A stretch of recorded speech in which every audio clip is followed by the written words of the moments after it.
Fellas, ladies, you looking for lotions? You looking for beard oils? But unfortunately, everything you get from mainstream got chemicals in it and they're probably killing you? No problem, we got you. Go check out my people from Top to Bottom Hair and Skincare. That's Top to Bottom Hair and Skincare. www.top2bottom, BOTTU, the U is for unique, M.com. Tell them I sent you.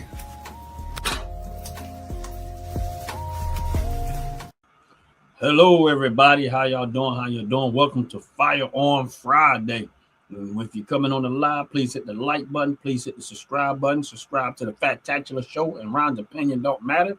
And make sure you take full advantage of that 15% discount on that top to bottom product for any purchase of $35 and more by using the OG Network. That's the promo code OG Network 26. So you get that discount. And here we are once again on Firearms Friday, getting ready to have fun. And let's get into it. What's up, my brother? What's happening, brother Ron from Ron's Opinion Don't Matter. That's right. This is Ron's OG Network. Ron's Opinion Don't Matter. And in my world, on the Fat-tacular Show, it matters. So his show does matter. We are here once again, blessed to actually be alive and above ground and join everybody. And hopefully everybody will joins. We'll hit the like and subscribe button. And of course, and always remember, use Ron's code of OG Network 26 to get 15% off your purchase from a wonderful company called toptobottom.com. That is spelled TOP number 2 BOTTU. U is for unique M.com. $35 or more, you wind up getting it almost for free using Ron's Opinion Don't Matter code, which is OG Network 26. And you just may wind up getting something that you like and or give somebody something, a gift that they would really, really appreciate you for. What's up, Lee? How you doing? God bless you. God bless you. And listen, if y'all have a hard time finding the website, all you have to do is go to the more on my channel. If you go to my channel, you'll see the link to the website. Top to bottom website is right on my channel now. You know, it'll take you right where you need to go. Beautiful. Yeah, I did set it up where it's over my. The link is on my channel now too. I forgot to tell you that, but all right, that's what's up. That's what's up. It's a good thing. Leah, good to see you. Good to see you again. Hopefully everything is Leah again. We had fun earlier, Leah. We all had fun earlier. Sure did. Messing around. With the little kid trying to act like he's grown. What's funny is that I was sitting there looking at the profile, I was like maybe it's the actual dad or the mother that turned around and took the kid's thing. But then I started seeing a whole bunch of kid stuff and I said, oh no. You gotta get that off of there before somebody says something dull different. That ain't gonna work, man. I said ain't gonna work. Yeah, I'm gonna try to see if it'll let me pin it on another site. It won't let me pin it on StreamYard. Now let me see. I'm surprised it should be able to. I don't think it'll let me. Yeah, it won't let me pin it on StreamYard.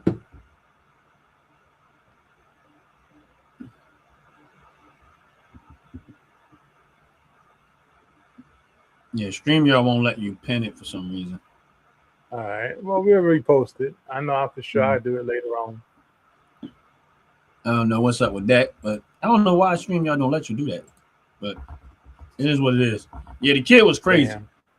But welcome to Firearms Friday. Yes, welcome. I know earlier, Jay, we was talking, and the person was bringing up carrying a firearm in your pocket. I think that's what it was, right? Yeah. You want to hear something funny? Go You're for it. Probably be mad at me when I say this, but I don't care. He's my son. He can't beat me. My son used to do that. My son used to do that.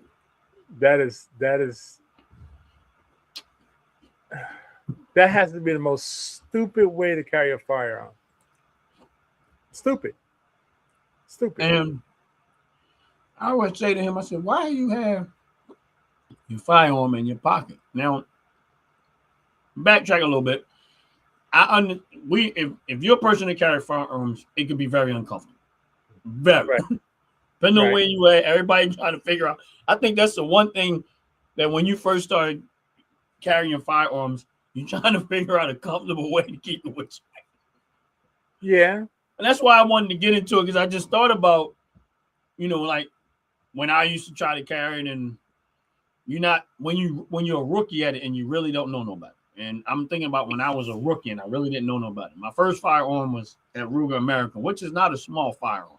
No, it's not. I'm trying to conceal that. Yeah. So, of course, it ended up turning into I had to find me another firearm. Okay. I don't really like real small firearms. But I ended up having to look for something more concealed carry, something a little smaller, a little more compact. And that's how I ended up with that Smith & Wesson. But again, some people carry in the back, which I just don't understand that one. I don't understand that one either. Putting it in your pocket. First of all, this is just my opinion. I'm not saying that I'm right. Number one, it's hard to get it out of your pocket depending on your pocket. This is very true. Number two, it's going to leave an imprint of the gun in your pocket because of the bulkiness and the shape of the gun. This is also true. Which is, if somebody had bad intentions of, it looks like they got a gun in their pocket. I know y'all not used to this because this is not an epidemic in this time and age like it used to be. But let me tell you something. Pickpocketers will take your stuff and you don't even know they took it. Never know you took it. See, y'all understand when the pickpocketers back in the day, if they wanted to take something out your pocket, they would do it so swift and so fast, you didn't even realize you was pickpocketed. This is true. So that's why a lot of times I don't think having it in your pocket is always a good idea. Now, unless you're a master pickpocketer who can pretty much undress you and you don't realize you're being undressed. I don't know if you ever seen that episode Steve Harvey had, and it was a pickpocketer dude. And he ended up taking Steve Harvey's tie, his belt, right there in his face, and he didn't even realize how much stuff he done took with Steve Harvey. And Steve Harvey's like, it was a show, Steve Harvey show, whatever, his talk show, but he was just showing how good he was with it. Right, right. And he was in Steve Harvey's face talking to him, whatever, and then he ended up taking his tie, his wallet, and his belt off.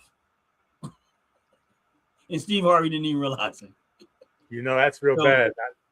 That as it relates to firearm, what you got to understand, this is just me. I just think, you got to always think about the fact that somebody in the right situation might be looking for an opportunity to take your firearm. So as much as you're using it as self-defense, you also got to sign to kind of protect the firearm from somebody else trying to take it from you, depending on where you position yourself on yourself. That's why I don't really like open carry. Although I agree with it constitutional wise, I just don't particularly agree with it personally wise. But go ahead, bro.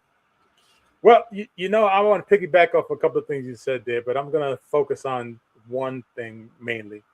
The fact that you have a firearm inside your pocket, you're not able to draw that weapon the right way. Now, there is a caveat to that. And the reason why I say there's a caveat is because if you're trained the right way, you can have a firearm in your pocket and know exactly what to do with it when you pull it out. Yet the problem lies with if you have your pants sagging past your ass cheeks,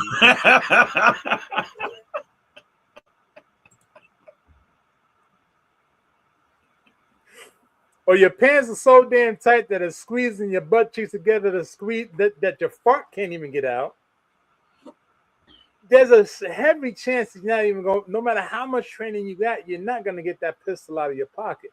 That's funny. Right? Now, I did a little investigation, as my great comedian Doug Heffernan would say, investigation. They do have pocket holsters for smaller pistols. Okay, yeah, I do know that part. Now, I didn't look into it because that's not my thing. I want big guns, so when I pull it out, that there's two things going to happen. one, you're going to get a big hole in you, or two, you're going to have 10 seconds to turn around and run away. Before And you if have you're a not big hole in fast you. enough, I'm going to still put a big hole in you. So when I looked at these holsters for the pockets, I was pretty impressed. And of course, I had to look to see exactly the trainers that were actually talking about these actual holsters. And ironically, one of the holsters is similar to what I have, which is called the push clip. That it's a hard case. You stick your weapon, your firearm in it. It locks into the plastic. There's no strap to hold it in. It locks into the plastic. If you happen to draw, and your case is still stuck on, there's a push button action that if you push on it, it releases the whole casing of your firearm. So you still have your firearm in your hand, but the case is flown off, which is pretty cool because mine does that. And they actually make it that it fits inside your pocket. Yeah. And matter of fact, if you like, I think I have it to show it to you. Oh yeah, that's cool. That's cool. Let me see if I can get this thing here. Oh, okay. Yep. Let's see here. Let's see. The video froze for a little while, but we're gonna have issues here and there, y'all. Hang in there. So okay. the one I have is this one in the middle for my toy, right? Of course, I want mine to sit on the inside of my band. I don't like it on the outside. There's of course OWB and IWB, in band, out band. That's what it is all about. But now, if I want you guys to listen to what this guy specifically says about this, right? A quick listen. I'm going to only play it for a minute. Options. Now, I carry. No, you good. So honestly, I like them both. I recommend them both. This right here is your Vetter pocket locker holster. I carry this 55 to 60 hours during a work week, every work week. And like I said, it's on my shield, but I love it. And the one thing I did make a mistake when I first started pocket carrying, and I ordered with a flat claw and no push-off tab. It is worth it for the push-off tab, and I'm going to explain why. So the flat claw just sticks out. For less printing and also for being more comfortable, it takes shape to your legs, sort of. Like imagine it in a pocket. This claw is really nice. That hooks onto the inside of your pants, shapes to your body, and then also you have a backup way, just in case, because it is Kydex, it has more retention, just in case it doesn't fully come off, you got that push-off tab. Now, the way I run things is I always push off every time. I always push off, and then the claw will do the rest, right? So when you push, that claw is now so loose, it can stay on the firearm, but the second you draw, it's going to hit your pocket, and it releases. As long as you train, you will have no issues with it. Absolutely love the pocket locker. And on top of that, I can speak of durability. I fell off a 6-foot ladder with my FN 503 in my pocket onto my handgun. And all it did was leave a massive bruise in my thigh. Nothing happened to the holster. Nothing happened to my handgun. So literally, I just got hurt from literally falling off a ladder. And that's a whole different story. Not necessarily my fault. But anyways, next one is the Hog Holster Stash Holster. This is a really cool design because it allows it to be a little bit more sleek and smaller of a surface area than the pocket locker, but it also has no claw. So I do like the double option because it almost guarantees a perfect draw every time. But the way this is made with retention and the way this push-off tab works with the retention is absolutely great. Like, check that out. It literally just flings itself off.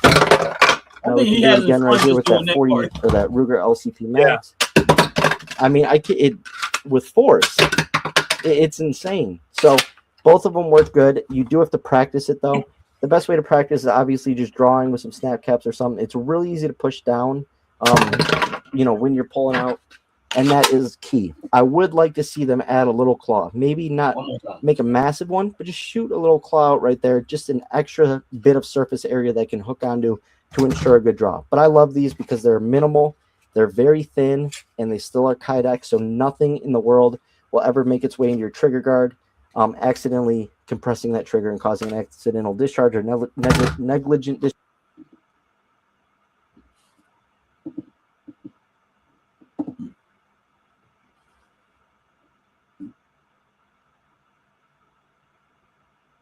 I guess the video froze. No, I stopped it. Oh, okay. Yeah, I don't. Look, I think he was having fun with that. yeah, the push-off tab is great. I mean, Right. I have one. So the push-off tab is absolutely, I mean, hands down, I recommend push-off tabs for anybody who has a firearm that's on the hip, whether inbound, outbound, outward, inward, whichever way you want to say it. Okay. Depending on what you like, for me, I like it because that gives me the extra, to me, the extra firmness that I know that when I holster it, it locks in, and if I have to draw, I'm gonna draw within seconds, right? That's what I like about it most. The push-off tab is great because I know for a fact I don't have to be concerned that the holster is gonna come off my hip at any given Right. moment because it doesn't tech. I mean, if you know about holsters usually have like a belt clip, right? Right. That just sits Mine's right on do. top Yeah. of the belt. Yeah. At any given time, that thing can come off when you're trying to draw, or you get into a scuffle. It might just come off as well. With these, it stays in locked in place. It's almost like what they do with the cell phone holsters now. It locks down. It's great, right? Now, I like what Leah's asking there. What if you're doing? What if you're sitting down? That's the drawback. The drawback is that when you're sitting down, unless you have sagging pants on, that's the only time it's going to work because you can reach in, pull it out. Okay, that's the only time it's going to work.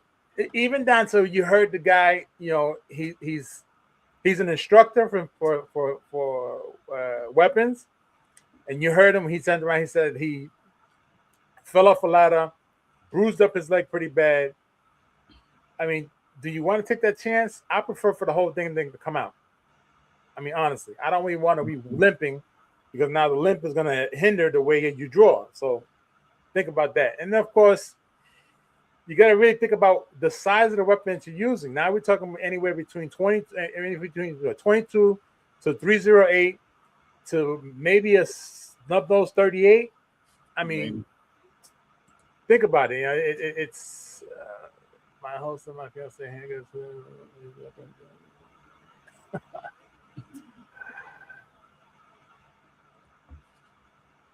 What kind of holster was it? I mean, I don't know. Well, let's look at a couple of things there. What kind of holster? What kind of weapon? What kind of pistol? Was it a revolver or was it an automatic? Then the next major question is, how big is he? Is he a small frame guy, 100 pounds soaking wet, or is he like me, 300 pounds, fat guy, round? So think about that. I hate holsters. I hate them. I have them, but I hate them. I don't Too like damn uncomfortable. Now, me, I have the ones that clips around your belt, and yes, I keep it into my pants, but being it like if you're driving, prime example, if you're driving, you're gonna sit down. So the only reason why I like the way that I have it because all I do with mine is I slide it to the side of me. Okay. And it's out of my way, and I don't feel it as much. Okay. I can and see then that. when I get out, if I had to get out of my vehicle, I just kind of pull it more closer to my forward. I holster mine. What's up, Dover Dogs? How you doing? I holster mine with this hand grabbing that way. If that makes sense. Like some people holster right here, Paul. I holster. Mine is like off here on the side. My handle's facing this way, and that's how I holster. That's just you have the inverted handle. Yeah, that's just comfortable for me. I like it better that way. But I keep it close enough over here that if I gotta get in my vehicle, I just kind of grab my hand and slide it to the side. And once I get out the vehicle, then I just kind of push it. I don't really like it there when I'm walking, but it's just enough. I put it just enough to the side while I'm in my vehicle. When I get out my vehicle, I just pull it back to the front of me, enough to the front. It's not totally in the front, but it is in the front. That's more comfortable for me. That's the interesting thing. It comes back to comfortability when you're actually carrying your firearm when you're driving. So like me, I'm not able to have it directly in front of my belly button. My stomach, my stomach will fall over it, and it'll start to hurt my stomach. Right. I can't do that. Right. Some women that think they can do that, I mean, if they had kids and they got what's called a fupa, it's gonna sit on top of their fupa and it's gonna pinch their skin constantly. So the front of the belly is not gonna work either, right? So driving hold, please, be home soon. Okay, I don't know what that is. Maybe she was texting somebody and it came up on the screen to say. Right. Now, always to me, I believe left and right side or even under your shoulder, under your armpits is best place to have it when you're driving.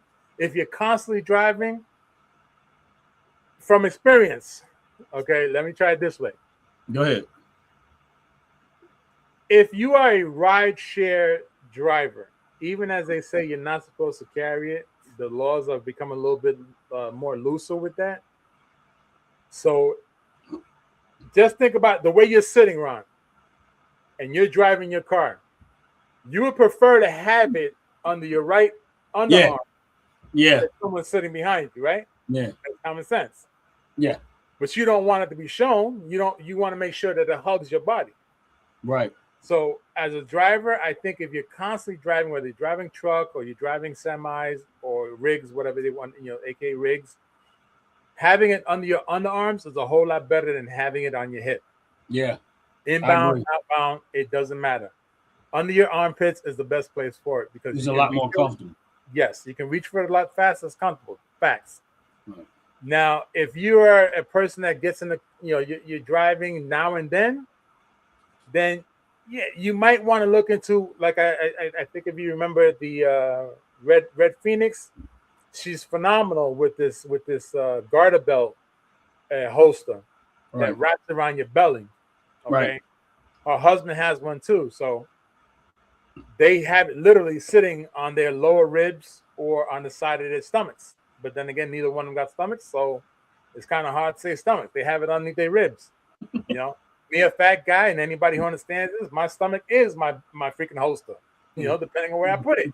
Tuck it up under there and let the belly fat hold it down. Exactly. So it depends. But pocket holsters, I don't care how pretty you make it. I don't care how well you make it. I just see a disaster happening because you go to try to reach it and it doesn't come out in time, you're done. If you go in there and you think you got a hold of it and you pull out nothing, your hand comes out empty, you're done.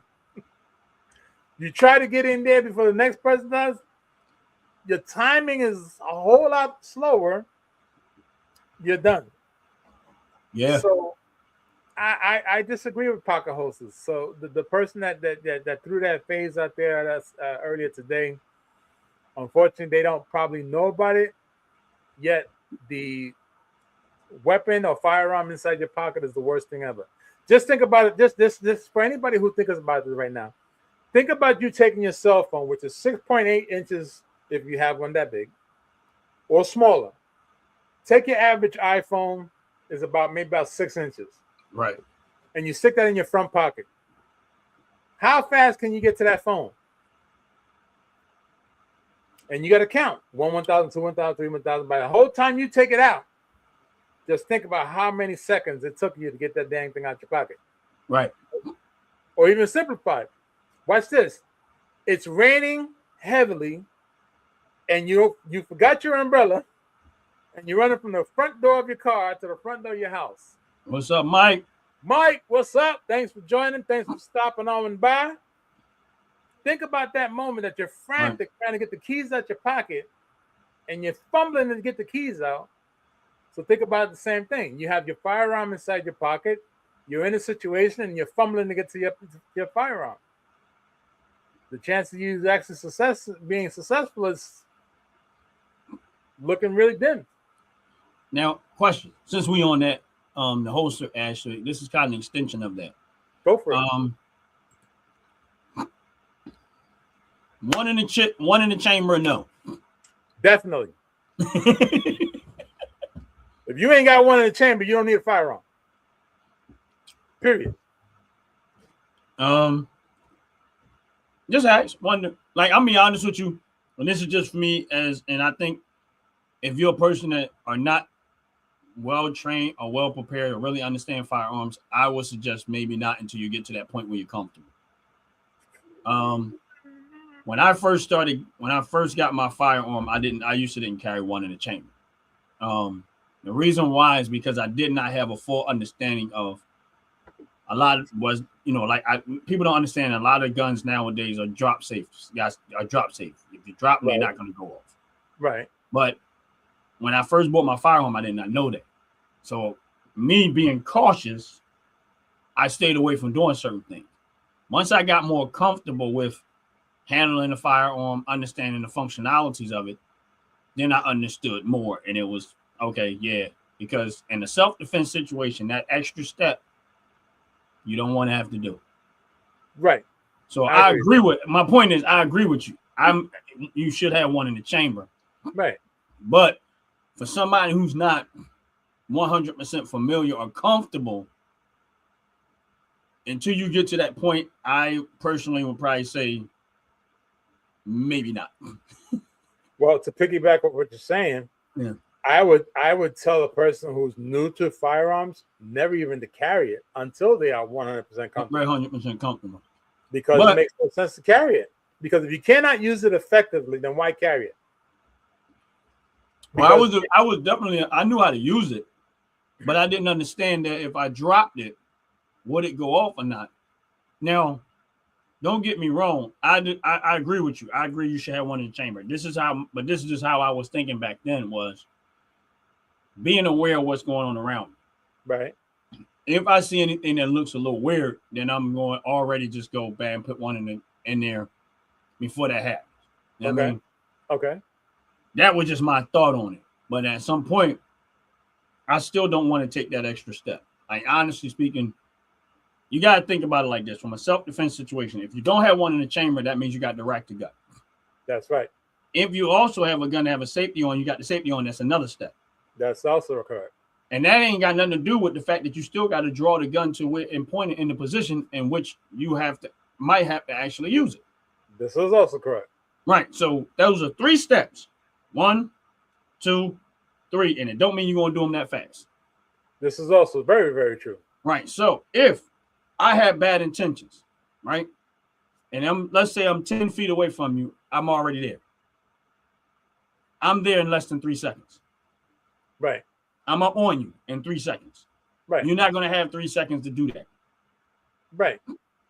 Even though I'm not a young man, I'm telling you that you're not going to have those 3 seconds. Whoever had bad intentions, if they close enough, they're on you already before you even get to that 3 steps. Well, this is true. Right. This is true. That is why it comes to a very strong thing to fully understand the weapon or gun that you have purchased, the firearm you purchased, and get very familiar, because it is an extension of you. Yep. So for me with my firearm, my thumb is already, the moment I'm pulling it out, I'm already releasing that safety. By the time I'm pulling out, I'm cocking it. Whether it's on my hip that I'm cocking it as I'm coming out, because I come out. What's up, Mark? How you doing? And that's how I'm ready. If I have to chamber it in front of you, it's a problem. I'm not giving you the opportunity to show you that I'm doing this. All you're going to see is me come out and I'm ready. Right. Because the first thing is, you never pull up that barrel unless you're ready to let that thing go.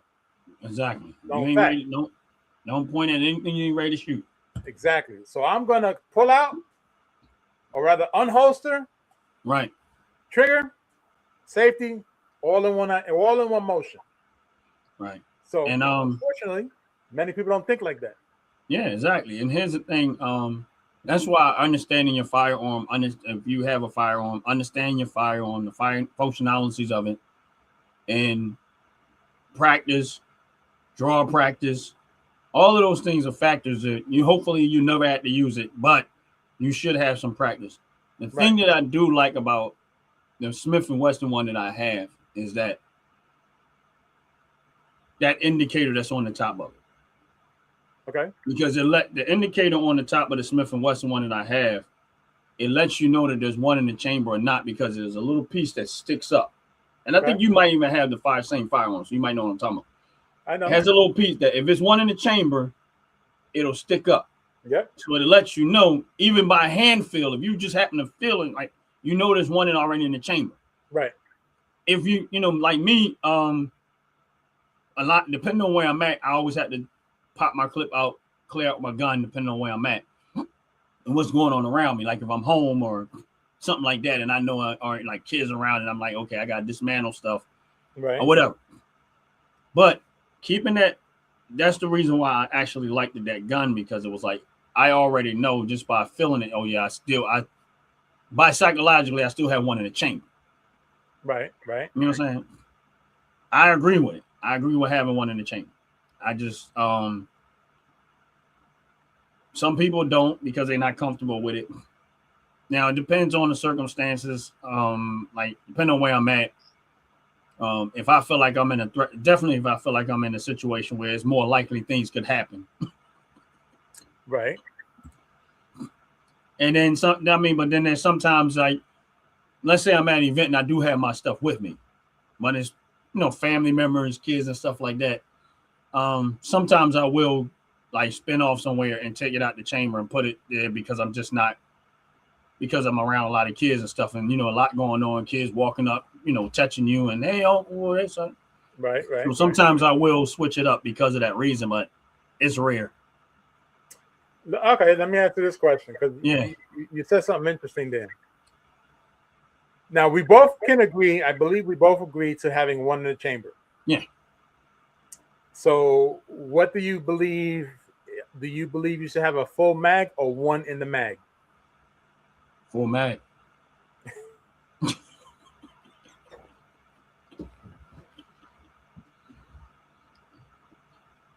If I could get 24 mags, I want 24 mags. Everything. Fill up everything.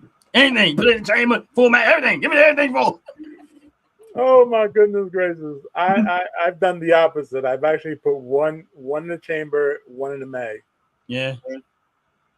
I feel a little bit safer that way because if I have to, not to say that I don't have a mag backup. That's not what I'm saying. I know. I'm just joking around, bro. No. We good. I have one in the mag with the one in the chamber, and I have a full mag right behind it. But I found it to be easier that if you know your weapon, you know your firearm, Right. you pull it out and you do have to utilize it. 9 out of 10, you do not have to fire more than once. If you need to fire more than once, that means there's one too many people around you. That's first and foremost. So right. if you do fire it, it's safe to say that whatever you fire at, you're going to knock it down. I'm sure 100% I can put my arm on a chopper's block. You specifically, and Justice and myself, based off how we spoke the other day, we know that it's one shot and it's over. Yeah, for the most part. So there's no need to have more than just one in the chamber and one in the magazine. So that's why I don't want to be fair. I ain't gonna lie. I don't want to be fair. If you ever did have bad intentions, I'm going to empty the whole. I'm emptying the whole thing on you. I'm gonna make sure that there's no probability of you ever getting back up. You are going to be like a leaking faucet with all these holes. You're gonna be like a barrel where they put a whole bunch of holes in there. You know how you got the water out and you pour water out. That's all them little holes. That's what you're gonna be. Blood just gonna be streaming out. I'm sorry. I feel when I think people that like to do bad stuff, rob, steal, stuff like that. I just don't want to be fair. I just don't. I'm at the point where I've seen people do so much wicked stuff that I am not interested in being fair. If you decided the situation when you decided that you was going to do something wrong. You brought it to that level. I didn't. Yeah, I heard about that. You know what I mean? Is you brought it to a point where it's at. So when you decided you was going to rob, carjack, whatever it is you decided, you brought it to that level. So why at that point, you don't care about my life, you don't care about your own life, you don't know what somebody had when you intend to do something to them, so you already elevated to the level of where it's at. I am not trying to be fair. I'm letting anyone know that if it comes down to it, when I'm done, there will be nothing left when it comes to my firearm. I am going to empty everything out on you. I don't care. Because PSA announcement. Don't mess with Ron. My thing is this is why people do wicked stuff. This is just me. I think this is why people do wicked, underhanded stuff, because the people that are actually doing the bad stuff really, they don't suffer hard. No, and if I'm a criminal and I'm out there doing criminal stuff, and somebody put 1,000 holes in me because of what I did, and the law enforcement, I mean the judges in all of these courtrooms stop being soft on these people and make them actually pay. My thing is this: why not save the taxpayers' money? If you dead, you ain't going to jail. We ain't got to feed you, clothes. We ain't got to do nothing. You dead. Facts. Matter of fact, we can cremate you and then be done with it. Like you, facts. You are that. If that crazy type of person, it is what it is. And just I'm not going to give you a chance to survive it. You chose that. I didn't choose that. I was minding my business. Yeah.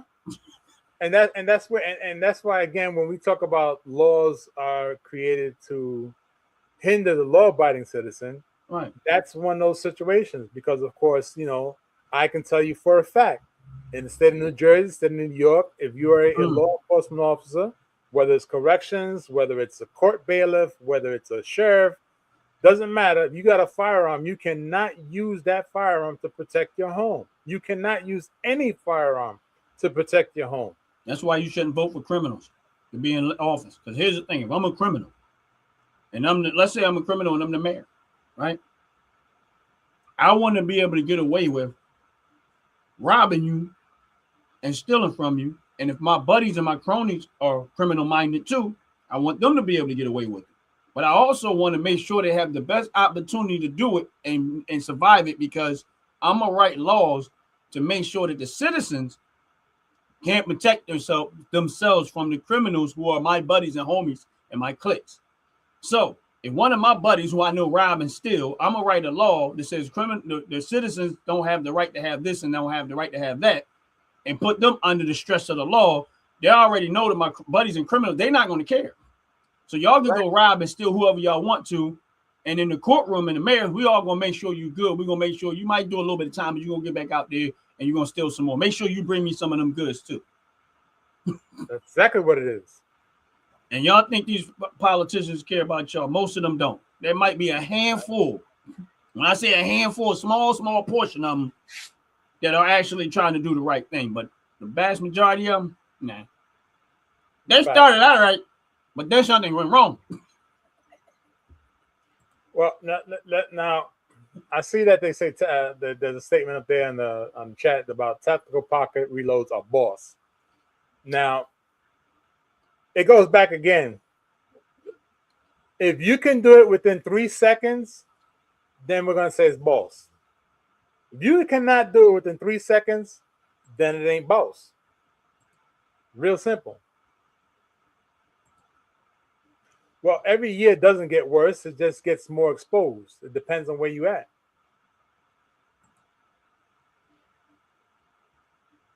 Why does it matter? Every year it gets worse. When you say it gets worse, what gets worse? Yeah, what does get worse? Because if you're talking about gun laws don't get worse. People get worse. Right. Gun laws don't stop criminals. Exactly. They don't.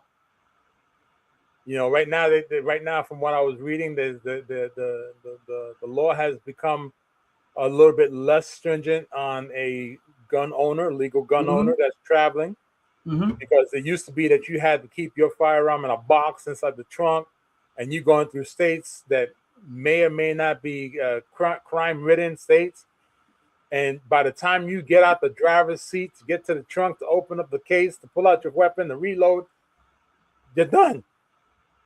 Now the law states that as long as you have the legal right to carry that firearm, you can carry that firearm from where you're going to where you end up at, on your hip, all the time, anytime. That's the way it should be. That's the way it should be. I mean, I've seen more than enough carjackings in the state that I lived in. It was like every weekend there was a carjacking. And at one time, actually the 5 times, let me rephrase it. The 5 specific times that I know of were involving police officers getting carjacked because they didn't know that the driver was a cop. If the police officers did not have his firearm on his and her hip, they would have been done. Wow. They would have been unalive. But they got so much slack, they got suspended. And I'm not talking about for a week or two. They got suspended for some good ass time without pay for shooting the criminal and not even unaliving them.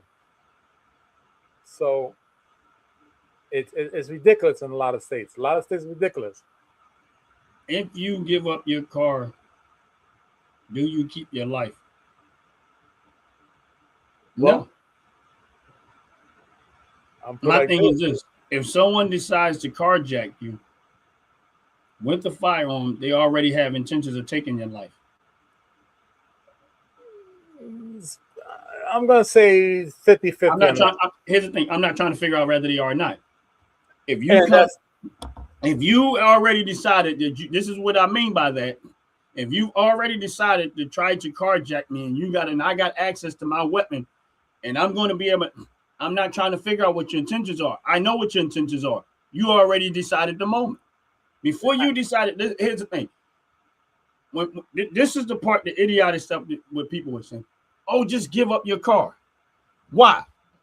It's not worth your life. Let me explain something to you about this car situation. Jay, you own a vehicle? Yes, I do. How much money you got in your vehicle? Not much, but I'm saying over the time how long have you had your vehicle? I've had my car. I'm gonna say almost a decade. How much of your life has it took you to pay for that vehicle? Shit, a whole damn lot. Right. So that's your life. It's part of your life. Pretty much. Yes. So when people try to say it's not worth your life, you got to understand something. It was worth your life to go work hard to be able to obtain it. So don't tell me that it ain't worth your life because people are getting up every day working hard to get those very same things. Am I right? This is facts. So why should I let somebody come and take away my hard work that they wasn't willing to go through? They wasn't willing to go through the process and do it the same way. They wanted to steal it.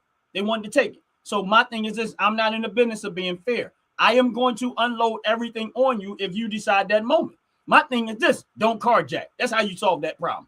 Don't carjack people. Go work for it. Go pay for it. Go earn it. I want to switch that around a little bit. Yeah, go ahead. Since Captain K is so adamant about his or her statement, right? I have this one simplified question. If as they said a moment ago, give up your car, do you keep your life? I understand what they meant there. So let me ask you this. Let me put this on the table. Let's take where you live at. Where you live at, where you lock the door when you go in and when you come out, whether or not you have a family there, children right. or adults or wife or husband, whatever it is. I'm not here to judge. And someone comes into your front door, into your home with a weapon, a gun, and says, time for you to go. Is it safe to say that you're going to just grab whatever you can grab and you running out the house? Let me pose that question to you. And I want you to answer that. Are you going to give up where you live because that person chose to come into your home at gunpoint and tell you to get out? So now you just gave them your house. Your house, your loved one, your belongings, everything you own inside that house is not theirs. So if they come and kidnap, and my thing, God forbid it ever happens, but they come and kidnap your kid with gunpoint and say, now it's my kid. It's not yours no more. See, where does it stop? That's not silly. People get their children kidnapped all the time. See, my thing is this, is that when you work for something, you earned it, it's yours. No one should be able to come and take a firearm or gun or whatever knife, whatever it is they try to do it with. The minute they decided that they was willing to put their life on the line to try to take it from me, guess what? I'm going to give you what you asked for. Death. Say. You escalated and you took the risk of trying to do it. So therefore, this is what you want. You want the possibility of dying. Because you knew that there was a good chance that I might be prepared for you. I might not, I might do. See, you think people like you are too soft on criminals, and that's why criminals are always running rapid in those type of neighborhoods. I guarantee you, if you take that very same criminal and put them in another neighborhood where you can clearly see they don't play that, bet you they don't steal. They're going to leave there and go somewhere else where they do play it. Right, where they can get away with it. Right. Now, I saw the comment where they were robbed at gunpoint and they were stuffed into a bathroom. Now, that is a very traumatic situation. And I could understand why that person believes that it's easier to give it up to live and fight another day. Yet, the problem about that is this. If that criminal chooses to come back and commit an additional crime with you, they already know that you will be the one to give up. Yep. And they're going to keep coming back at you, AKA as little kids growing up, and most of us had this situation, there was a bully. The bully always picked on the same person all the time until that person stopped saying, you know what, I'm not going to get bullied no more. So the moment that you allow that person to rob you and stick you in the bathroom, now whether the law got involved and they apprehended that person and they were incarcerated, the incarceration time does not actually hinder them from coming back out and looking for you and doing it again. Yep. So you have to ask your question. How far is it that you're going to go being bullied? If that's what you're doing. My thing Exactly. is this. Nothing stops a criminal more than a threat. You're not getting a threat from me. Right. Here's my point. This is what you understand about that. And this is where people don't talk about it. And I'm going to get into what Leah's saying too, because she's absolutely right about it. But this is what people don't talk about. If, let's say, for sake of conversation, Jay decides he's going to rob Ron, right? Now, Jay has a knife. He says, you know what, Ron, give me all your money. But he ain't really up on me close, but he's there. Let's say I get a chance to pull it and rack it. I didn't shoot Jay. But the minute I start to pull that gun out and he's not close enough, what do you think Jay's response is going to be when he see that firearm go?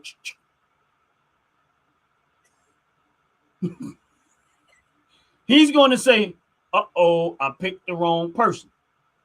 Right. Now, does that mean I have to shoot Jay to stop him? Probably not. Why? Because the fact that the fear of seeing the firearm, knowing that I'm in position enough to take his life, now he gonna probably say, oh, in hopes that what? I've turned the tables. Now he's hoping I don't kill him. He just went out of the situation altogether. He like, no, I just want to I'm sorry. Please don't kill me. You see how that changes? So my point to you is this. Guns, that has happened almost 2 million times a year. They don't account for that. Right. Why? Right. Because that doesn't spin the narrative for people to understand. Guns have prevented and saved more lives by far more than people used to take them. This is true. That I know for a fact. But go ahead. Let me jump in there real quick. Captain K, we're not against you either. Please understand that. Because in this society we live, there's this funny thing that's called agree to disagree. Right? Right. Now, what we do here on Firearm Fridays is to bring exposure to understanding why firearms are needed and what kind of firearms we talk about, right, and everything that comes along with it. Now, I understand what you mean as far as life is valuable. Always, always, always understand something. We don't contradict, nor do we go against what people are saying. We take what they're saying, we add to it, and we give them something to think about to their points. So with your point and your trauma that you've already experienced, this is the reason why you go that route, and this is why you're saying what you're saying. Understand something. If you was the type of individual that had to protect yourself, whether it was with a baseball bat, a pipe from the faucet, a piece of broomstick, that is still considered a weapon against the person who's coming at you to take something from you. Right. So try to understand that concept. Even as we're talking about firearms and weapons and guns, everything in your home is a weapon. So when you have to defend your home against someone who wants to take from you just because they want to, that's the concept you have to think about. Yeah, your life still could be taken from a broomstick, because if the broomstick breaks and it pierces your chest, guess what? You're gonna be unalive. So it's not so much that we're talking about the gun concept or the firearm concept. It's the concept of protecting yourself against a person who wishes to take from you and or do you harm. If you don't believe that part, listen. I watched a video just the other day on a wife, a husband, and a son with 3 little kids in the house get unalived because the 2 guys thought they had money in the house. So they had no weapons in the house, but the persons that were robbing them came in with guns, and unalived. The family left the children without no family members. So again, it's all about the protection concept. It's not so much of what you have, it's the protection concept. So Captain K, we're not against you either. We're just trying to give you another way to look at how to protect yourself. That's all it is. Exactly. That's all it is. It's all about protecting yourself. All right? Yep. Understand that. Yeah, I had to recycle. My side froze up, so all of the stuff that was in the chat, I don't even have it no more. Oh, damn. I don't know what you can see over there, but I can't see anything anymore. Well, the last thing I can see over here is Leah saying that the First Amendment, thank God for that. Yeah. And right now with Captain K's perspective, yes. I got that, but everything else prior to that, it's gone. All right, I can read it to you, and we could probably chit-chat about it real quick.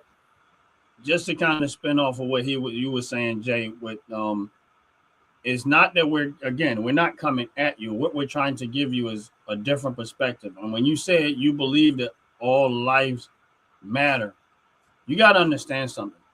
That's what you believe. That's not what criminals believe. You may value life.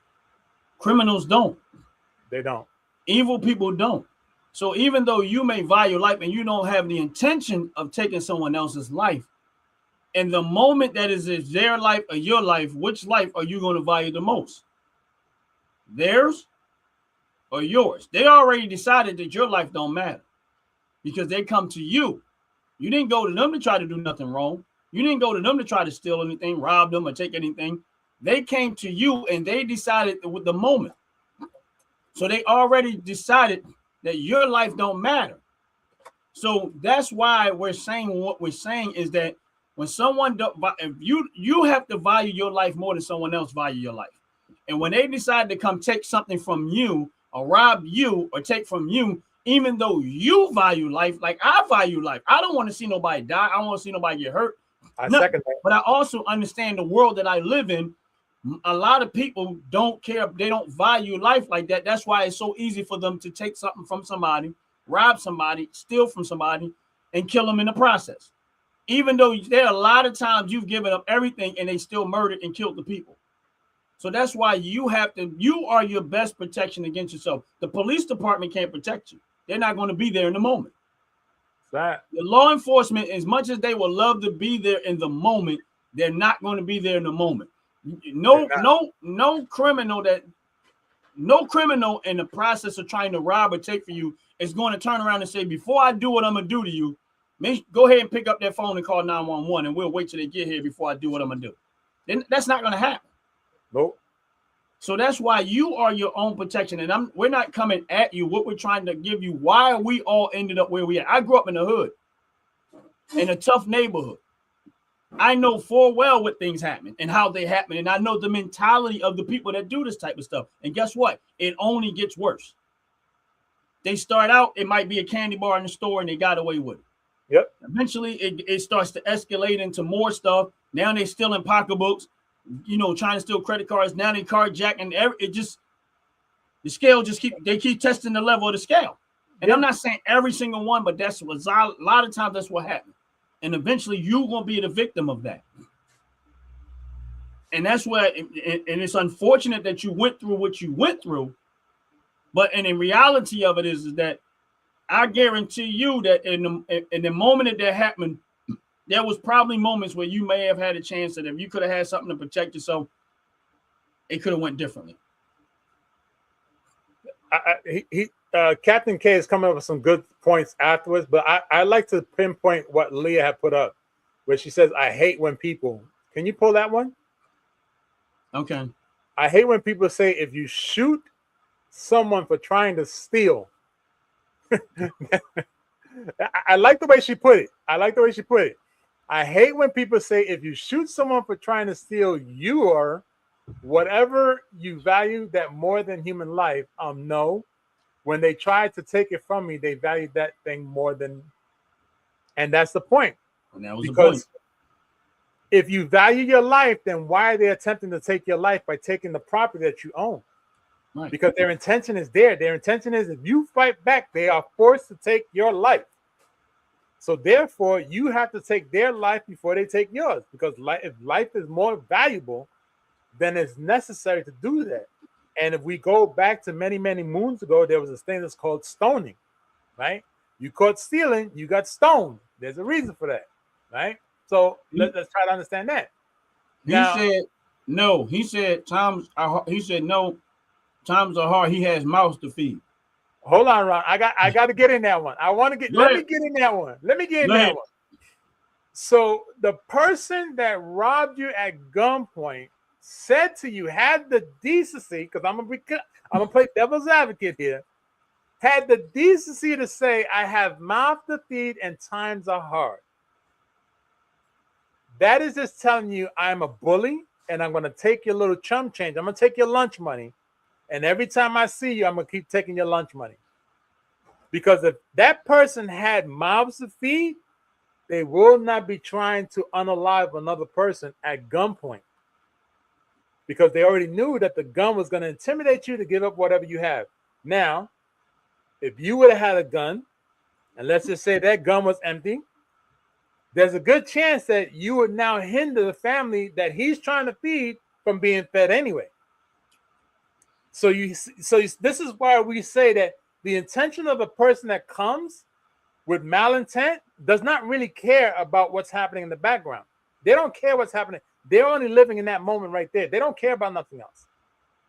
That's the bottom line. Because they were concerned about feeding their mouths of the children or the people they were concerned about, they would have done what 90% of people are doing, which is shoplifting at the local supermarket. That's why shoplifting is such a big thing. So now I'm going to give you a different perspective. Go for it. And this is the perspective I'm going to give you. I'm going to put myself in that situation. I'm the one that someone intends to rob, right? And first of all, don't ever feel sorry for somebody that's doing you like that. That's the number one. That's right. Never feel sorry for them. That's real talk. And I'm telling you from a man perspective, never feel sorry for somebody that's doing you wrong. I don't care what the sad story they give you. Because here's where you got to understand something. When they came, let's say I'm new and that situation happened to me, and they tell me something like that. Well, then why you just in the ask, can you sweep my sidewalk for a few dollars? That's right. Wash my car. If I got a lawn outside, why didn't you ask, can you wash my car for a few dollars? That's right.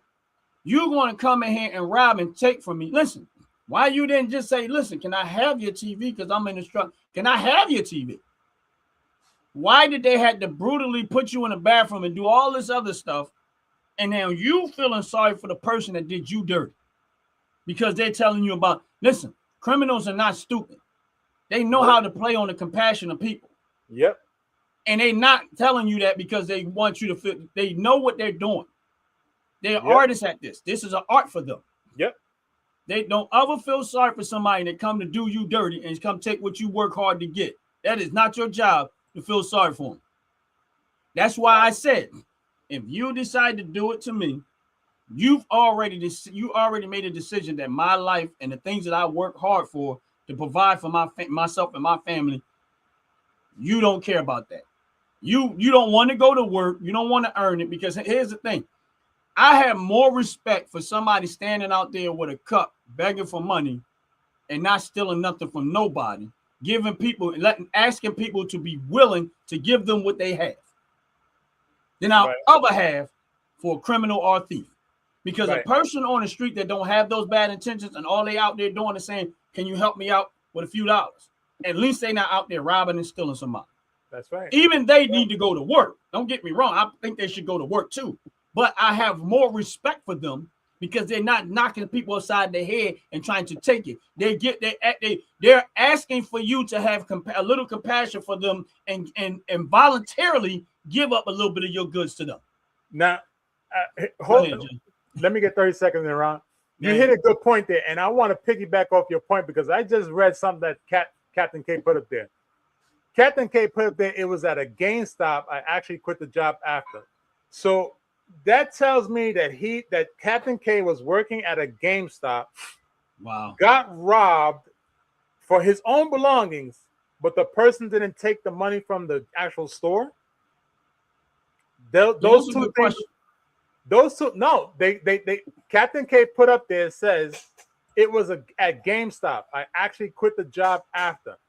So that tells me that Captain K was the employee at a GameStop that got robbed at gunpoint, stuffed inside the actual bathroom. But did they steal from the company or did they steal from Captain K? I don't know. I'm looking at this last statement that he made.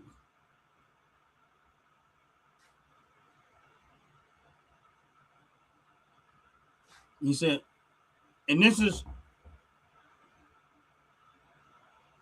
here's the thing. And listen, we sympathize with you. This is not us not sympathizing. This is the reason why we're telling you what we're telling you is because we sympathize. I grew up in the hood. I know what it's like to be violated with somebody trying to take something you work for or take something that you work hard and stuff like that. Now you at your job. Again, if let's say you was at your job and that person came in there and you had a quick enough moment to pull out a firearm to possibly stop that situation.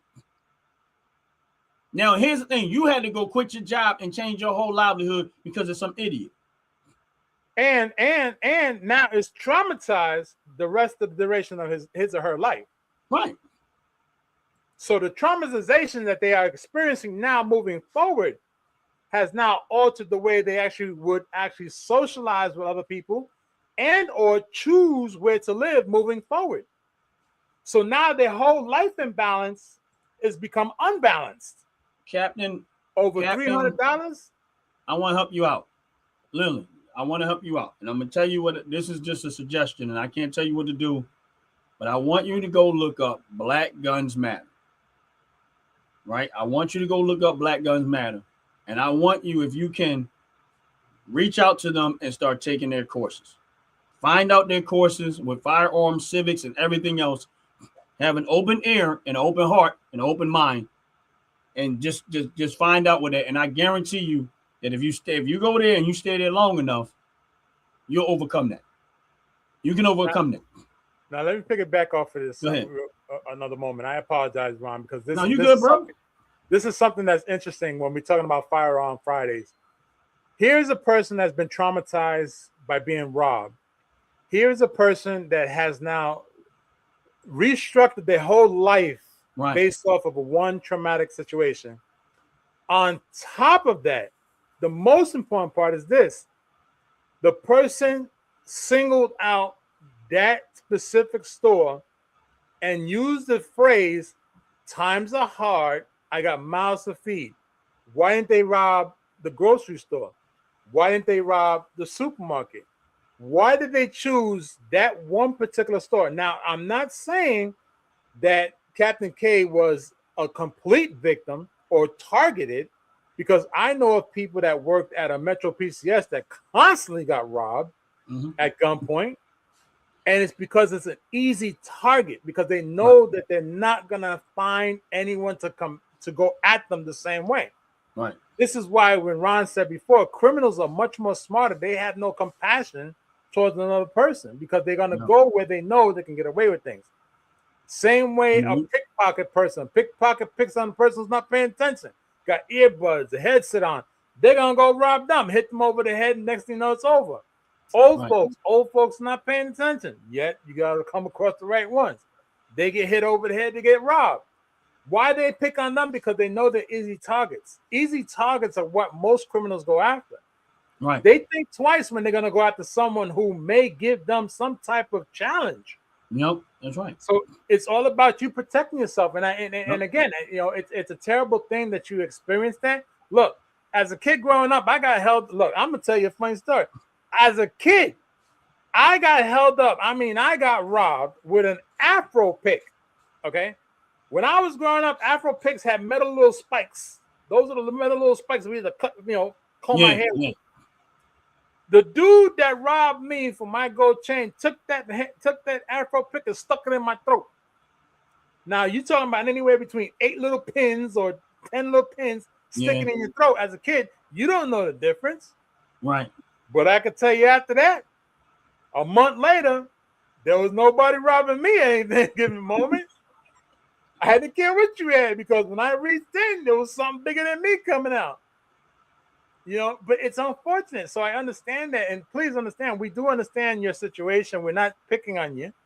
We're just trying to get a different way of looking at things to protect yourself and your family moving forward, because your Second Amendment is there for a reason. The constitutional right is there. It's there for a reason. Yep. One says it all the time, and I agree with him. It's there because of governmental tyranny. If the government allows a criminal to continue to rob and steal and hurt people, that is a form of tyranny because they know it's happening. Yep. So and they're still trying to limit you, not them. Exactly. And here's the thing, the piggyback kind of still we piggyback on again. Our job is to, in your situation, is we're trying to help you, and that's why we want you to understand that. Never feel sorry for somebody that's doing you wrong. That's it, because they chose that. They literally chose that. And my thing is this, and it's kind of what Jay was saying. When you work at what's the place? He said he worked at GameStop, right? So he said he works at GameStop. Now the reason why they more likely pick GameStop because unlike a supermarket, it's a lot of people. Right. GameStop, right? Maybe 1 or 2 people in there at a time. Right. The other thing they probably looked at is where the GameStop was located at. Is it in an area that's kind of off to where everybody else, where everybody can't see? There's a whole lot of factors that criminals look at, and what is the easiest possible target for me to get in and get out and possibly get away with what I'm doing? They planning this. They're not just walking up off the top of their head and do that. My thing is this: is that the reason why I told you to go look up Black Guns Matters, because not only does he teach about firearms, he teaches about the Constitution, he teaches about civics, he teaches about health, he teaches about a lot of different things that's going to help you physically and that's going to help you mentally. And that's why I said it will be he has a holistic approach to the firearm situation, not just picking up a gun and shooting it. There's a reason why I said it. I don't have no program like that. He do. He's doing what I would do if I could do it. So that's why I always recommend Black Guns Matter. It's not about black guns, nothing like that. It's just that's the name of the organization. But what he does is he has a holistic approach, and I think that it will increase your knowledge, increase your confidence, and understand, because he talks about imminent threats, recognizing imminent threats. There's a whole lot of stuff that he talks about, being self-aware of what's going on around you, and he talks about, teaches on how you respond to certain things and stuff that I think will be helpful for you. And that's just the reason why I say I think you should try to do it, to look them up and look into it. And believe me when I tell you, I think it will help you a lot. Really do. And I'm sorry that you had to go through that. Like, I'll be honest with you. I'm sorry that you had to go through that. I mean, but I think that if you go through that civics class and you get that type of training, you get that type of understanding, you're not going to have them feelings no more. Now you're going to be like, your confidence is going to come back. You're going to understand what's going on. You're going to be a lot more alert. And then you'll probably, not saying 100%, but you'll be able to recognize certain things a lot faster than the average person would. So therefore, you be proactive as opposed to reactive, because you now know how to prepare yourself. Exactly, Leah. You're absolutely right, Leah. Take your power back. Let me get 30 seconds in. Go. We also have to understand one major factor. A firearm, aka a gun, is not the all to end all. Right. That's first and foremost, because a lot of people got this misconception: guns kill people. No, guns don't kill people. If people kill people, okay, and people that have guns sometimes have them for the wrong reasons. Right. And it's unfortunate that you went through one of those situations that they have it for the wrong reason. Right.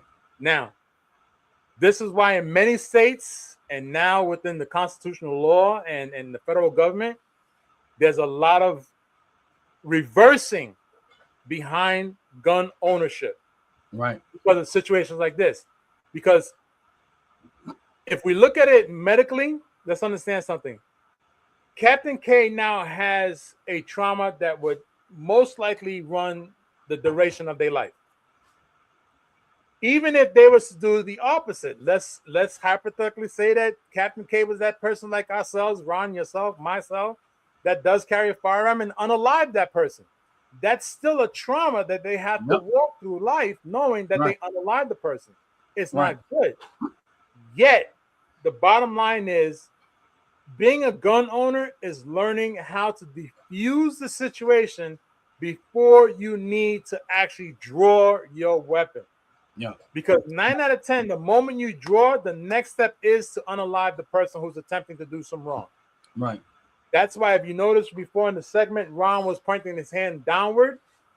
And we said it before, if you have a firearm, the firearm rule is you never unholster it and have the barrel facing anything other than the ground. Because the moment it faces the object you're looking at, it is to take that object down. So unfortunately, we have to understand that here on Firearms Fridays, not only do we try to educate people behind firearms, we try to educate people on the circumstances of the firearm. Because a lot of times you can see people talk about firearms and AKA guns left and right, but they're not trying to educate people on why it's necessary to have it and or the downfall to having one. Because you can have it and not know how to use it, that becomes a downfall. Okay? Right. So let's understand that. All right? Really, really understand that. Anybody else who's watching, please understand, like and subscribe so we can continue this all the time because, of course, this is educational as well as entertaining. Yes. And Captain K, once again, we applaud you for doing what you do. Yes. We applaud you for taking that opportunity. I would definitely say do not feel that life has now taken over you. Don't do that. Allow life to show you a different way to look at life and how to protect yourself moving forward. Right. Okay. That's all I could say to that. And Leah keeps coming up with some great pointers, man. I know.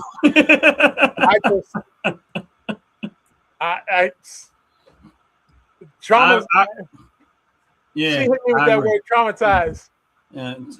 Leah was in there like this. She was like the gambler that just keep hitting 7. Yes. Yes. And listen, I agree with you, Leah. I appreciate you sharing your story because you didn't have to share that story. True. But the fact that you was willing to share this story is what actually altered our conversation because every last one of us saw that this was needed, and that's why we shifted our conversation to helping you understand that you don't have to be there. You don't have to be a victim to that. And my thing is this: is that every last one of us, if you live long enough, you're gonna go through some situation that is gonna be tough. That's it. If you live long enough, you're gonna go through some situation that's been tough. But my thing is this: self-preparation will help you handle a lot of that. That's why I say get you some training. And like I said, the guy that does the guy from Black Guns Matter. Only reason, listen, he has a YouTube page, so you can go to YouTube, put in Black Guns Matter. His name is Maj or something like that. And reach out to him. He has a YouTube page, Facebook page. But a lot of what he does it based off of people giving donations, stuff like that. And I know he raises money and stuff. But I like the way he's doing it, and I like his approach to it. And this is the reason why I kind of say that. Because I personally would love to be able to, but I don't have the time. I got things up there. This is what he dedicated his life to. So I think you'll get better results out of it for that reason. And Leah says she's been robbed. That's a strong woman right there. Yeah, and I'm being honest with you. I never been robbed by gunpoint. The worst. I mean, I've had people breaking and stealing stuff from me when I wasn't there, like breaking in my cars, stealing stuff, breaking in stuff like that. But I never been robbed by gunpoint. Probably because where I lived at, we had a lot of family members. So our strength in my neighborhood was in numbers. We was everywhere. So nobody really wanted to mess with us because it was like he lived on this block, he lived on that block, they live on that block, they live on that block. Like we were literally everybody within maybe 500 feet of each other on all the blocks in the neighborhood. So we had at that moment peace through strength. And I have a few family members, older family members that was gangsters. I'm gonna put it to like that. Had a gangster mentality that, yeah, you don't want to mess with them because you're gonna have to deal with all of them, not just one of them. So I think that might have some element to do with it. But outside of where I lived at, I never been robbed by a gun, but I've had to deal with some situations where it was unfair to me. I say that. Well, I could say this. I was the opposite. I didn't have a bunch of family members. I didn't have a bunch of people to stand behind me until I was robbed with an Afro pick. Okay. And after I got robbed with an Afro pick, I went to the baddest joker in the neighborhood that everybody was afraid of. And I said, I want a gun. He said, the only one I got is bigger than you. I said, I don't want it. And I carried it. And you talk about. Well, I got a question. When he stuck you up with the pick, did you have an Afro then? Hell yeah, I did. So instead of him, he could have just come to him like 18. Look, I had an 18-inch Afro. I mean, I was Michael Jackson all over again. So you should be like, no. Here, no, not here. Here. Man, I was terrified. You talk about looking like a dang on a Q-tip. That's what I look like. The skinny, scrawny, 85-pound soaking brown with a big old Afro, looking better than a damn microphone cover. Shit. Yeah, man. But after that, yeah, that's a sad story. I never want to hear people like that. But my thing is this: that's why I'm like, I'm into self preparation, man. And you never know what's gonna happen. You never know. You never know. You just never know. I mean, I'm glad you're alive, Jay. But I'm telling you, that is funny as I don't know what in my head.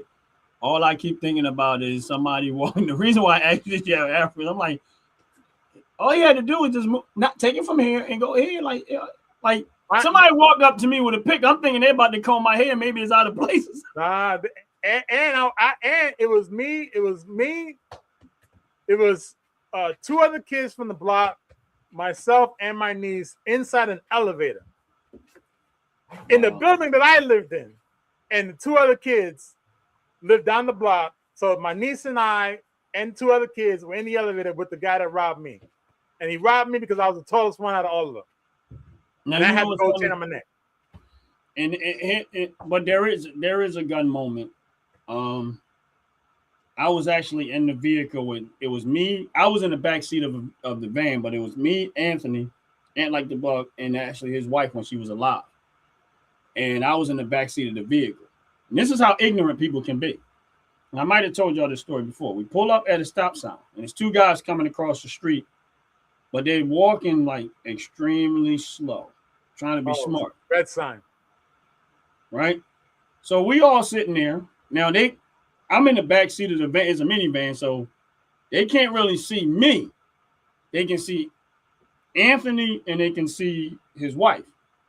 Right. So he's staring at them, but he's walking across there to be smart. He's doing this to be smart. He's doing like, we stopped at the stop sign because they was crossing the street. We just sitting there waiting, but they're going real, real slow. He's trying to provoke something. Right. So Anthony and I'm just sitting there looking at him like, okay, like whatever. As he gets to the middle of the street, he's trying to provoke Anthony and them to say something or something like that. And he noticed that they was looking at him while he looking at them. And what did he do? He flashed the gun like this, like what? That's what now he don't know who's in the back seat of that car. He have no idea. Idiot. Now, again, so that's why I mean by sometimes people are so rude and so ignorant, they don't care about what they're doing. Now, he gets out the street, we pull off, and we go. They was taking me to my vehicle. And I'm going to leave it there right there.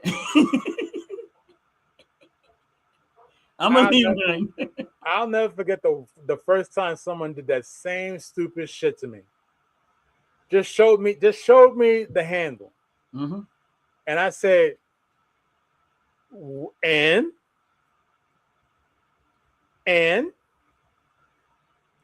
what do you think that's gonna do to me? And they're like, well, I'm gonna use it. And I said, okay, well, I did the same thing. I lifted up my shirt. But when you saw the curvature of mine, of course, it was a much fatter handle. So anybody who knew about guns, the fatter the handle, the bigger the barrel. And all I saw was eyes go wide. And I said, now it comes down to who's going to draw first. Well, you know but what? I can tell you this. I'm going to finish that story. I'm going to finish this story. Because it really isn't that serious. Sideways. It really ain't that. I'm going to tell you what ended up happening. Now, I don't know if you ever heard, but like my friends back in the day, they used to call me Ronbo. Yeah, I remember that one. Right. I remember that story. So this was a Ronbo moment. So Anthony and them dropped me off. They going their way. They got to go where they got to go. I get in my truck, and I know this person don't know who I am because he couldn't see me in the back seat of my vehicle. Right. So I pulled my truck up, and I drive past where he was at. And I went to look to see where I drove past where he at. I am staking this fool out the whole time, watching all their movements, right? Right. And I noticed that he kept going into this wherever they was at. They was on the corner, but there's like an alleyway not that far from it. He kept going into this alleyway, and then he would come out. I said, "Oh, he's selling drugs."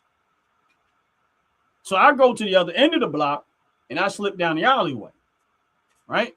Because I know he's coming in this alleyway at some point. I said, I just got to be patient. So he comes into the alleyway, but as he's coming in the alleyway, I'm looking like I'm just getting ready to walk out of the alleyway. I'm nonchalant, getting ready to walk out the alleyway. I was like, oh, excuse me, man, excuse me. My bad, excuse me. He goes around me. As he goes around me, I hook him, take it out, because I already know where it's at. Yeah. Take it out. I already know where it's at. And lo and behold, imagine getting beat by your own gun. And that's the mistake a lot of them wait do. a minute. And now you don't have it no more because it ain't yours. That's right. That's right. Now you took it off him. Right. So my thing is this: you never know. And here's the thing. Like I said, one note thinking like my thing is this: that's a lesson learned. You don't know when you go do something for somebody, you don't know what's going on. He didn't know I was in the backseat of that van. He didn't even know my face. He don't even know why I did what I did because I never said anything. That's right. Grabbed him, put him to sleep, took his gun, slapped him a few times, and he was gone. Why? Because you need to learn how to listen. I wouldn't have never known you had a gun if you would have never showed your gun. So you already showed your hand. Right, exactly. And I was a young woman. I didn't have no firearms myself. I was just mad. And see, that's the funny thing, because as we grow up, I think also depending on where you grow up and how you grow up is what actually makes you a little bit more knowledgeable when it comes to owning a firearm. Right. And why? I said this in one of our other segments where I knew people who got into law enforcement because they were bullied a lot of times in their life.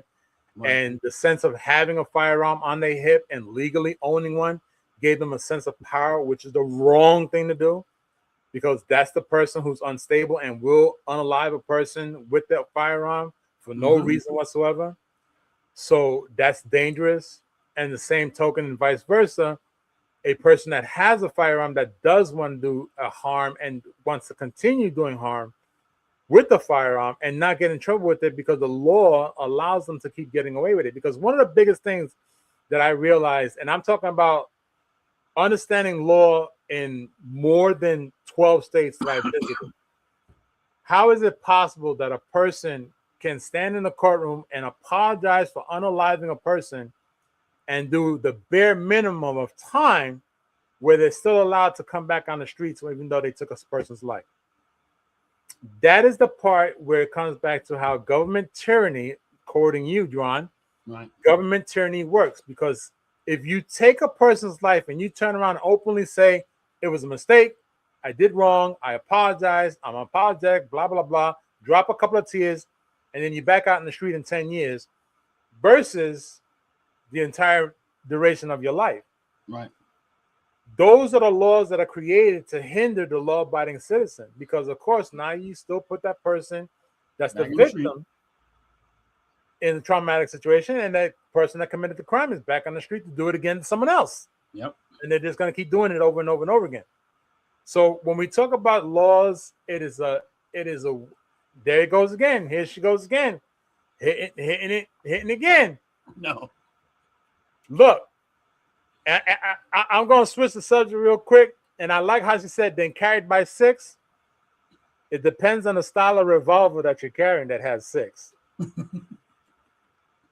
I'm just going to say it like that. You could be judged by 12, but my 6, there's no carrying. It's burned.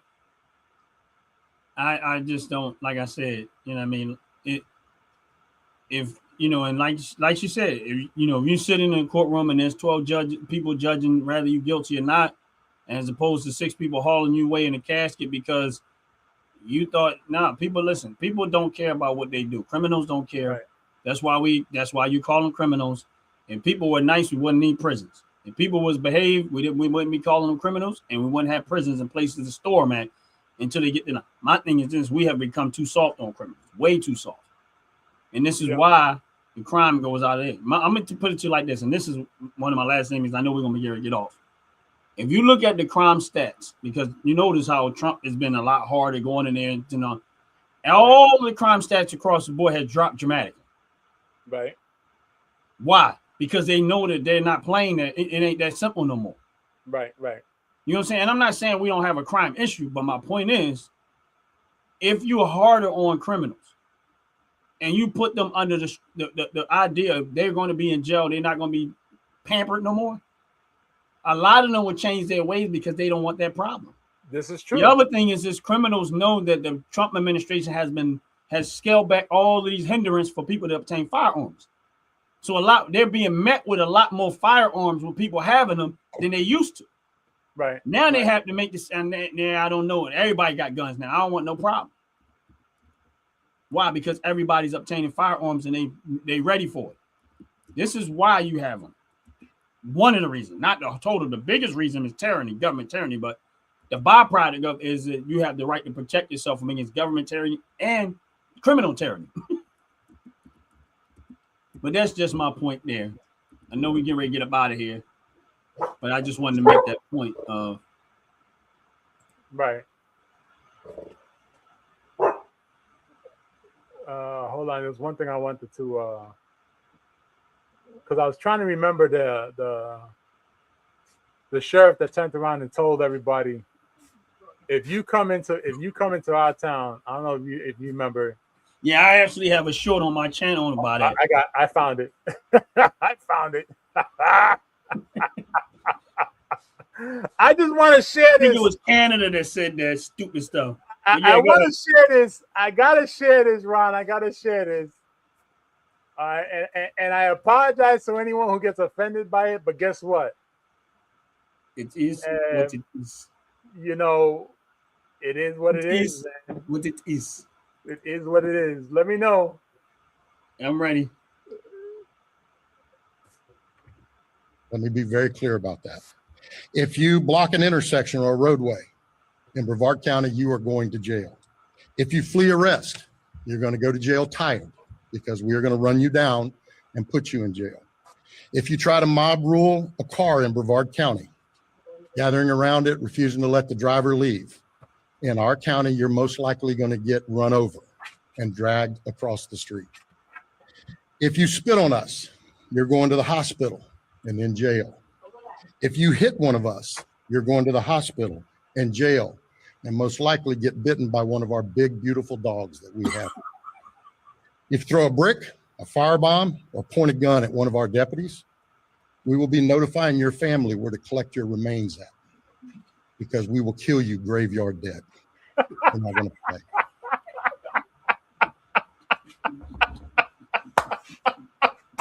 That last statement, man. Look, we're going to kill you graveyard dead. Graveyard dead. Period. And that's how you. That is what criminals supposed to be faced with. Exactly. People with bad intentions, that's how you got to treat them. You can't be nice to them because they not nice. That's right. They not nice. They don't care. They're not nice. They don't care. So guess what? Yeah. That's the best. That's the best way to confront them. Now anybody watching this live, you got to like, follow, subscribe, and share to Ron's Opinion Don't Matter and the Fantastic Show. Yes. For you to understand why we do what we do, because we just don't talk. We're not talking out our faces. We come back and we talk about facts. You just heard the sheriff in Florida say, "You point a gun, we're gonna shoot you dead, graveyard dead." Right. So why is that? Because criminals do not care. They don't have respect. Nope. So if the sheriff, and he's still a sheriff in Florida, they have not removed him. Because why? Because they know you don't go to Florida and mess around. There's a lot of states like that. You go down to specific states where open carry and carry is a legitimate reason, and you do some foolishness like that, it's only right to do what you got to do. Yep. And that's a beautiful thing because, again, you got to understand, a person that wants to take from another human being has no care for you whatsoever. Nope. Their intent is to either unalive you or traumatize you for the rest of your life. And do not feel sorry for them. Don't feel sorry. Never feel sorry for somebody who has bad intentions. Listen, that's right. If that person that came into GameStop was really in that type of situation, why did they decide to rob it as opposed to asking, "Do you have any applications I can fill out?" Because they didn't want to work. Because they didn't want to work. So they meaning that they decided that. So never feel sorry for somebody to have that and do bad intentions. And let before we get off, I gotta say this one thing. I really gotta say this. I meant to say it before, I almost forgot. Because you had touched it and I forgot to piggyback off it. If anyone on this live or you're even watching a replay, I want you to reach out to me and tell me that you can dial 911 and have police at your apartment, your home, your address within 3 minutes because of the situation. I want you to tell me where that happens, because I can tell you right now, there's not a law enforcement department right now that can get anywhere in less than 3 minutes. Nope. It takes a minute for you to tell the operator what's going on, because they ask the question, where it's happening, what you need emergency for, do you need EMS, anybody hurt? By the time all these questions are over, the person that has malintent to do to you has already done did it. Yeah, and my thing is just and understand this, and I'm gonna close my aspect before we get. I'm gonna close with this. Understand this: where you only have seconds, seconds matter. Police will be there in minutes. Listen, what I'm trying to tell you: it will take the police minutes to get to you when you only have seconds. That's right. You get what I'm saying? And that's the one thing you have to take into consideration. If it takes the police average of 3 to 6 minutes, and that's 3 minutes is rare, extremely rare. I don't think I've ever had anybody. But if someone comes to rob or do something harm to you, you only have seconds. Having a firearm and being capable of using it within those seconds could be the deciding factor, rather you live or die. I'm not saying it's going to work 100%, but it could be the deciding factor, rather you live or die in that moment. The police is probably as much as they would love to be there before stuff happened and be able to predict it before it happened and stop it before it happens. That's not reality. The reality of it is that in that moment, you only got seconds. That's right. And the seconds mean you have to figure it out within seconds, and you have to be quick within seconds to decide how you're going to handle the situation. Yep. And that's why being trained and understanding the firearm and knowing how to use it, knife, gun, whatever weapon is, being efficient with as much as possible, that's just being self-prepared for whenever something happens and you're in the moment. Yep. And that's the point that I'm trying to make. You're only going to have seconds when it takes the police minutes. And that's piggybacking off of what Jay said. It will take the minutes to get to you when you only have seconds to decide you might not make it through this situation. Right. And that's what I'm in. I'm done. I'm not even going to say any more than that other than we get ready to close out. Thank you, Cap, for joining. Thank you for telling us your story. Yeah. Thank you, Cap. We appreciate you. Appreciate you. It was a great. You made the show. Different. Cap, you made the show. You made the show. Absolutely. Yes. Anybody else watching? Always remember, utilize OG Network 26 for your 15% off purchase at top to bottom, which is www.top2 Yes. BOTTU for unique m.com. Of your $35 purchase, you get 15% off using the code OG Network 26. You might find a candle that you want. You may find some fragrances you need. And of course, you're going to find some Afro Magic, aka herbal infused butter, hair butter cream to make your fro look like so glow. Yeah, we appreciate that. We appreciate y'all and understanding. I love their product and it works very, very well for me, and I appreciate it. And I appreciate them giving all of our followers and the supporters a chance, the opportunity to purchase it and get it at a discount. And with that said, we getting ready to get up out of here. Y'all have a blessed, wonderful day. We out of here. Peace. Make sure y'all check out that 30-second commercial. Fellas, ladies, you looking for lotions? You looking for beard oils? But unfortunately, everything you get from mainstream got chemicals in it and it's probably killing you? No problem, we got you. Go check out my people from Top to Bottom Hair and Skincare. That's Top to Bottom Hair and Skincare. www.top2bottom, BOTTU, the U is for unique, M.com. Tell them I sent you.